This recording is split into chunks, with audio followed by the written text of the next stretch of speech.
लड़ेंगे। साथियों, आज महामानव बिरसा मुंडा जयंती की आप सबको बहुत बहुत शुभकामनाएं। और आप सब ने एकता ने, जोहार शब्द ने एक प्रदेश के मुख्यमंत्री को नाचने पर मजबूर कर दिया।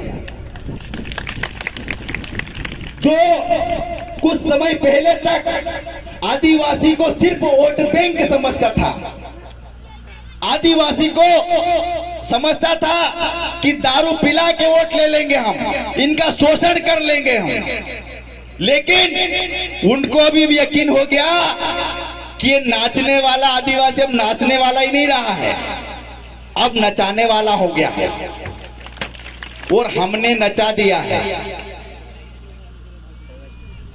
साथियों, जैसे लोकेश भाई ने बताया कि बेरोजगार, शिक्षा, ये जो हमारी मूलभूत सुविधा है, हमारी बात हो रही वहां पे कि मोदी जी आ रहे हैं, हमारे क्या मुद्दे हो सकते हैं, आप किस मुद्दों पे बात करना चाहेंगे और कुछ रखना चाहेंगे।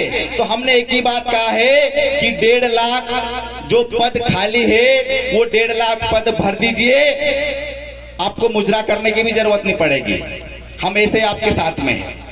लेकिन अगर सिर्फ आदिवासियों को वोट बैंक समझा जाएगा तो आपको नाचने से भी काम नहीं चलेगा। तो ये बात बता दीजिए आप।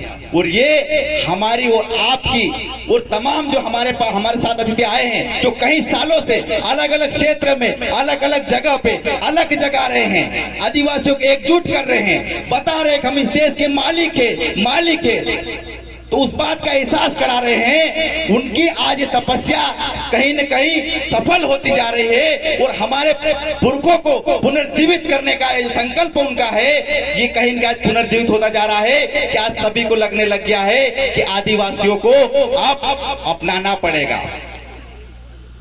आप सबने देखा होगा पिछले 2 साल से लॉकडाउन लगा था, उस 2 साल से लॉकडाउन में एक नारा निकल के आया, आत्मनिर्भर भारत। वो आत्मनिर्भर भारत, ये आत्मनिर्भर बनो। वो आत्मनिर्भर कहां से आया? वो हमने, हमारे सिखाया इन्होंने, हमने उनको सिखाया। हम खुद आत्मनिर्भर है आदिवासी।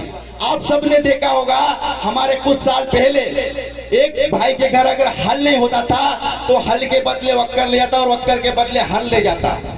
हमारे घर आज भी 7 धान्य उगाते हैं, साल भर का खाना हमारे घर में आज उगा लेते हैं हम कि कहीं पर हमें मांगने की जरूरत नहीं पड़े।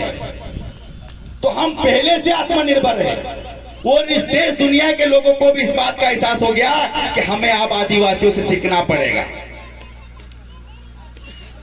अलग अलग जगह पर जब बस्ती को छोड़कर अगर देखेंगे जहां पर हमारे आदिवासी भाई निवास कर रहे, वहां पर किसी चीज का कोई फर्क नहीं पड़ा, क्योंकि आज भी वहां पर स्वयं आत्मनिर्भर है। तो जब तक ये धरती के लोग आदिवासियों की परंपरा, आदिवासियों को नहीं अपनाएंगे, आदिवासियों से नहीं सीखेंगे, तो इनको मालूम है कि हम नष्ट हो जाएंगे। तो साथियों, हमारी संस्कृति और सभ्यता, जैसा बहन ने भी बताया था, इन चीजों को बचाने की जरूरत है। ऐसा नहीं कि एक ही दिन सिर्फ हम बात कर लिए और यहाँ से निकले, एक पीढ़ी उतर लिए, दूसरी पीढ़ी उतरे और तीसरी बात, चौथी पीढ़ी और चौथी बात भूल गए और फिर अपने अपने काम में लग गए। नहीं, कम से कम 1 महीने में एक बार, 1 हफ्ते में एक बार तो कम से कम हम हमारे आदिवासियों के लिए, हमारे आदिवासी पुरखों के विचारों पर चल सकते हैं, क्योंकि हमारे पुरखों का भी स्पष्ट संदेश है, स्पष्ट निर्देश है। जैसे कि बिरसा मुंडा जी ने कहा था कि हे मेरे आदिवासी भाइयों, तुम्हारा जल जंगल जमीन आंधी में धूल की तरह उड़ गया है, इसको आप बचा लो। तो इसको जल जंगल जमीन को बचाने का कार्य आप सबको करना है। और जब तक हम हमारे पुरखों के, हमारी विरासत को जो संरक्षित नहीं कर पाएंगे, तो ये धरती, हम ही नहीं, ये धरती के सभी लोग नष्ट हो जाएंगे। तो कहीं न कहीं उन सब का दायित्व आज हमारे कंधों पर है और इस दायित्व को हम कंधों पर लेके चलेंगे। हमारे वक्ता भी बहुत सारे हैं और बस यही बोल के मैं अपनी बात को यहीं पर विराम दूंगा। लड़े